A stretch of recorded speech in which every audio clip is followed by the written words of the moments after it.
गाड़ी स्प्लेंडर कभी कभी क्या स्लिप मारने लगती है इसे। अब इस काम को कम से कम में इसे कैसे सही करते हैं, चलिए। इसे हटाने के बाद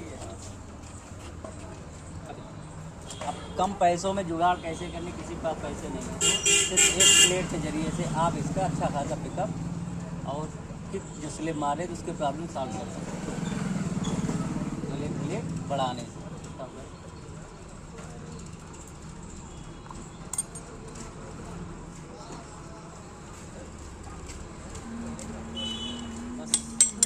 एक एक्स्ट्रा प्लेट यहाँ पे डाल दीजिए, जिससे कस्टमर का एक्स्ट्रा खर्चा भी नहीं होगा, उसके भी पैसे नहीं तो कम में हो जाएगा। एक प्लेट डाल के तो फिर से वापस से पैक कर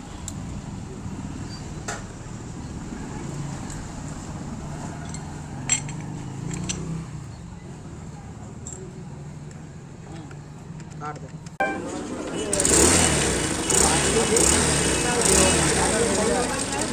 मात्र 100 रुपये में कस्टमर का काम हो गया।